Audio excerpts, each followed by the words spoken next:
Well, hey guys, I wasn't able to do any cooking out because you can't really have open fires, and I would have to use a grill where I was at, and all the grills were taken. So, and now I'm kind of running out of light, so I'm not going to get to cook this up for you.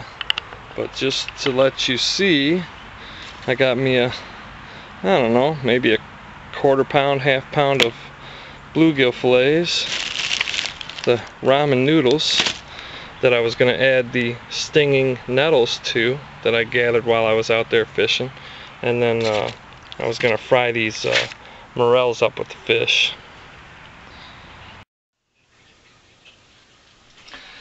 Well guys, I kind of got shooed out of the park there. Like I was telling you, there wasn't any room for me to cook this stuff, but that's not going to stop me. I'm going to go ahead and cook it up right here at home.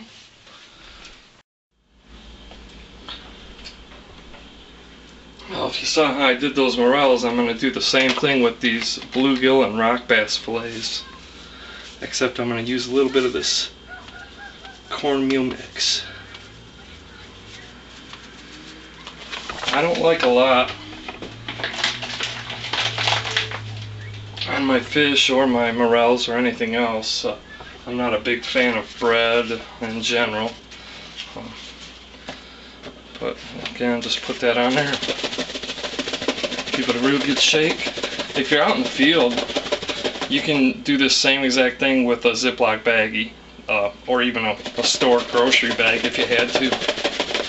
But I think it's easier just to put the flour or coating and food in one container and then just shake it, and it gets a nice thin coating all over, and it just adds that little bit of crisp to make them extra tasty.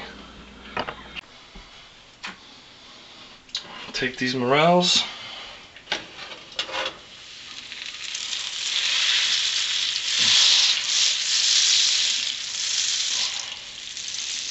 get my butter nice and hot without burning it. Plop those morels in there.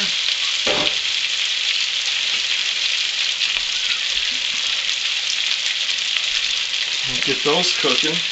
Once these are cooked, I'll use that same oil to cook the fish, and it should give it a really good, yummy morel flavor.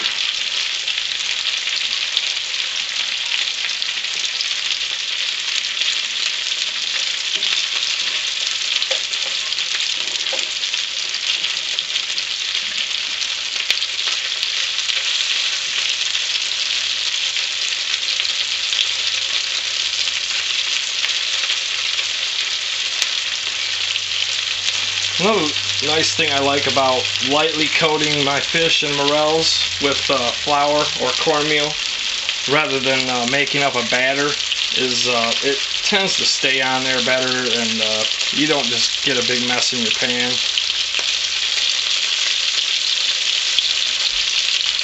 I mean, there's tricks to getting batter to stick, but I kind of prefer this method.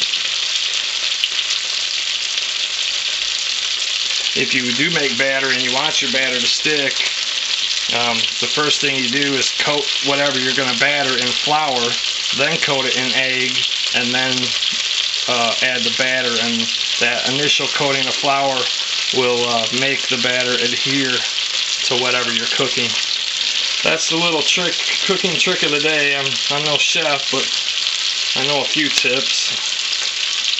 And that stuff helps in the field too, because it's a little more difficult cooking over a fire, and if your batter is falling off and stuff, it just makes for a less pleasant experience.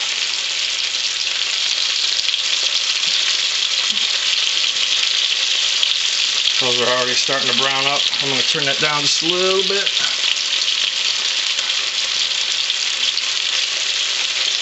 I like to cook my morels fast, but not too fast.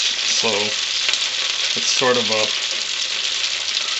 switch back and forth between kind of a high heat and a medium.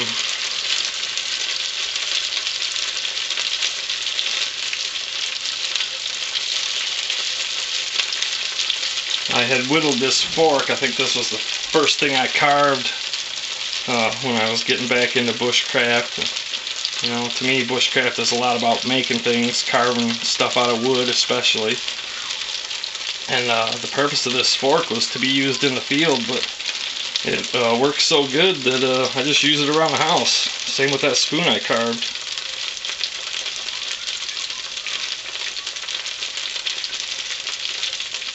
And to me, there's just something about wood, cooking with wood, with a wood spoon or a wood fork or a wooden spatula. Somehow it just seems to add something.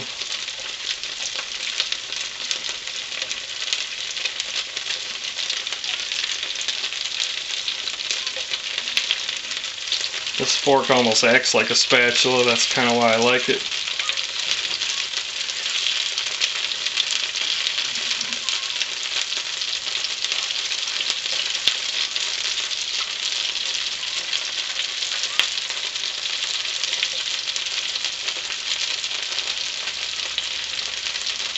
Alright, well, we'll go ahead and let those get finished, and then we'll throw in the fish.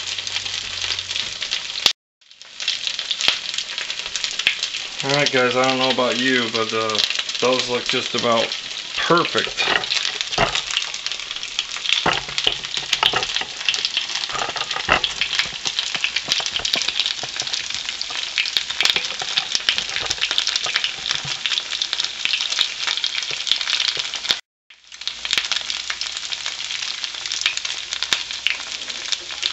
If you've never ate Morels, you don't know what you're missing. It's like a big juicy steak. And I'll tell you, all I put on them is butter and nothing else. I don't put no pepper, no salt, no nothing, and they taste like a big juicy steak.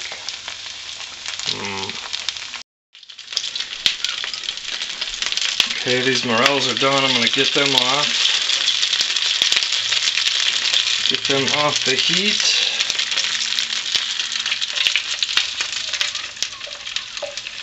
And try and reserve as much of this butter as possible.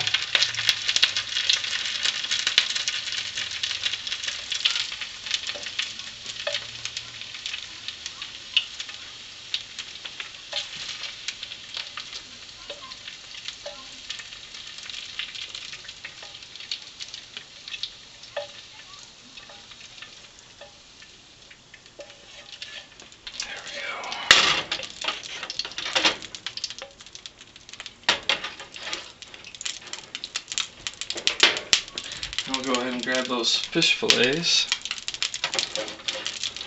I got this on about medium heat. Set those in there. Don't put them in there unless that butter is sizzling. The easy way to test is to just take a speck of flour or batter and put in there, and if it sizzles up, you know it's ready to go.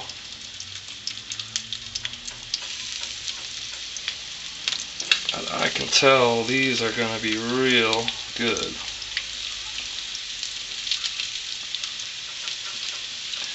I think I've said it 100 times, but bluegill is by far my favorite fish to eat. And it's one of my favorite fish to catch too. I think they're pretty fun to fish for, especially if you get into some big slabs. This is a little spice kit I put together. It's just I believe there's some pepper, salt, sage, a few other things mixed in.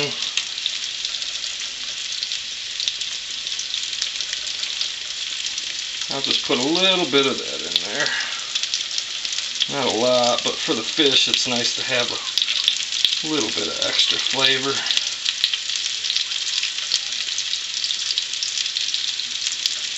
And I think sage goes good with just about everything. Sage is a natural salt substitute, if you didn't know that. So if you can't eat a lot of salt, you know, maybe some sage would be an alternative.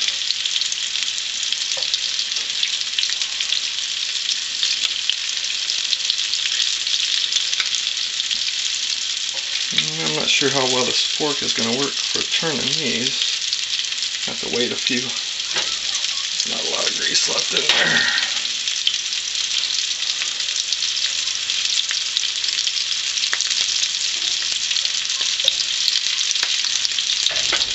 Sure smells good. I wish you guys could smell it. I'll let that fish cook, and I'm going to go ahead and get me some water started over here for my ramen noodles.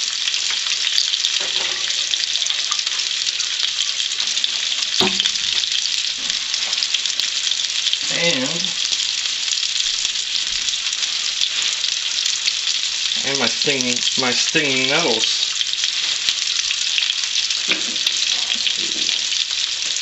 Get that turned up. Put the lid on there. I'm just going to cook those stinging nettles in that water. Then I'm going to cook my ramen noodles in that water, and should be real good.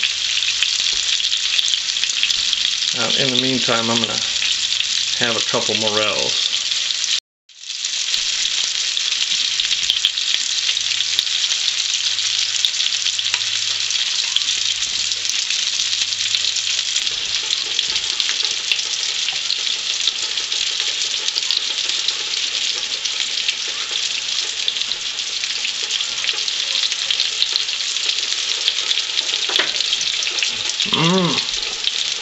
Man, those are good.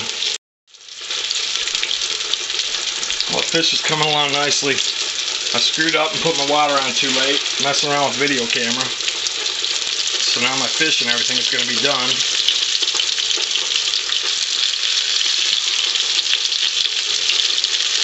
I gotta get something out.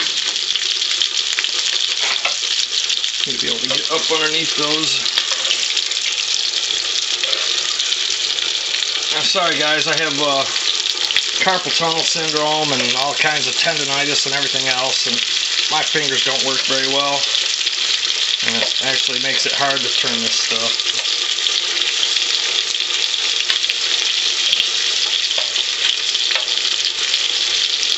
But yeah, those look perfect. Gotta turn that heat down just a little.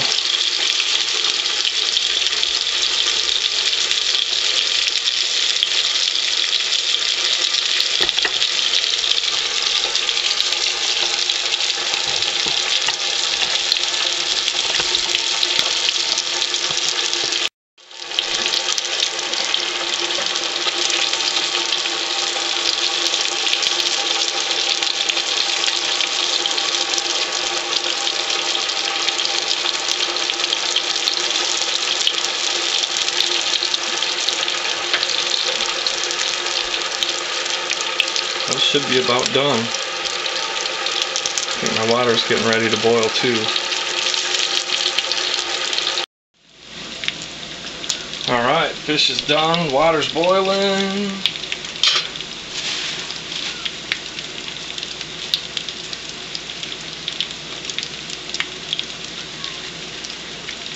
You know, I went through all that effort with the burdock leaf to pick these nettles and prevent myself from getting stung, but when it comes down to it, I'm grabbing them right out of the bag and throwing them in the hot water, so I'm gonna get stung anyway. It really doesn't bother me that much. It feels kind of weird for a day, but day or two or three, but let those continue to boil. See, I want to turn this one.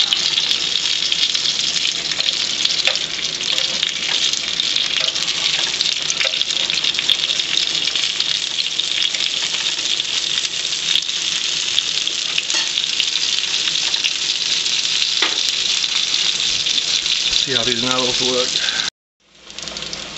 I'm not sure how that lighting is. Probably not very good, but doing the best I can.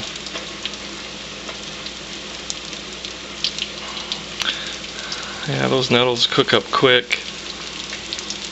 It only takes like a minute to get those stingers out of there. The heat does something to them.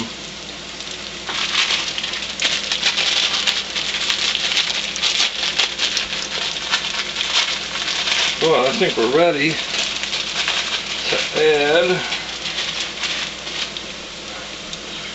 the almighty ramen noodle. Hopefully I can do this without making too big a mess.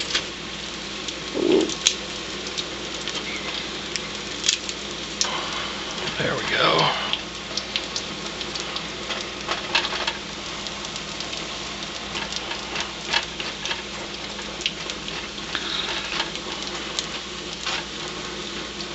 Oh yeah, that should be real good. Better than plain old ramen noodles anyway. At least I got some stinging nettle in there, and those nettles are a great source of protein if you don't know that. You know, in the plant world there's not a lot of plants that are a good source of protein, and the stinging nettles are one. And not only that, they're absolutely delicious. I think of stinging nettles as a spinach that actually tastes good. Because I'm not a spinach fan. Swiss chard I like, spinach not so much.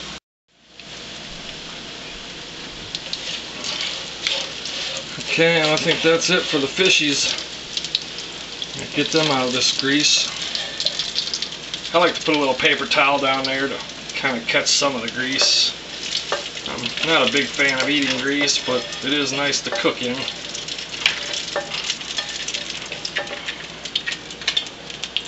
That's done, and I haven't burnt the house down. My nettles are done, and it looks like my ramen noodles are just about softened up. I think I'll just put that lid on there and turn it off. And those will finish. That's gonna be my dinner, guys. A little square box of apple juice that I took out to the woods with me, hoping to do a shore lunch of sorts. My bluegill, rock bass, and morels. And stinging nettle ramen noodles.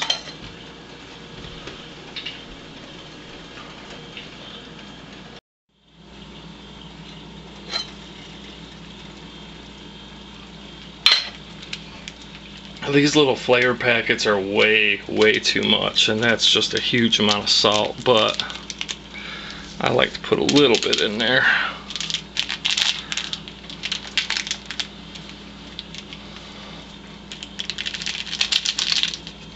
I usually use only about 1/4 of that, and that's way more than enough flavor for me.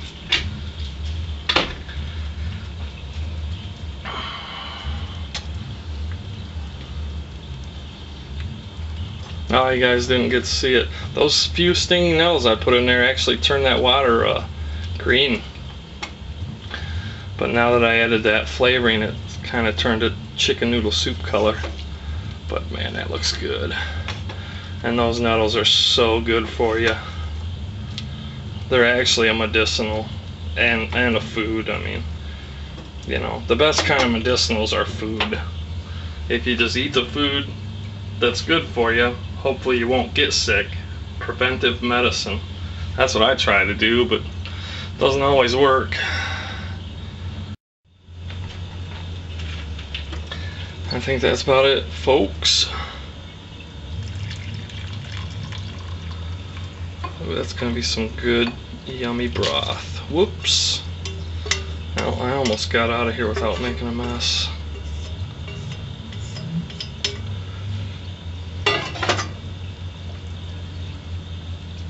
That's it though. Stinging nettle ramen noodles, bluegill, rock bass, and yellow morels.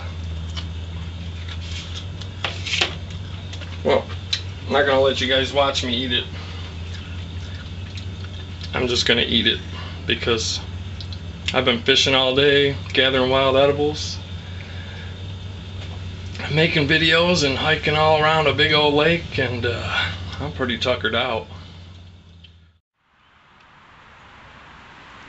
Anyway, thanks for watching, and like I said, really appreciate you guys' support, because it's really helping me out, and I really can't say enough other than thank you. Talk to you guys later.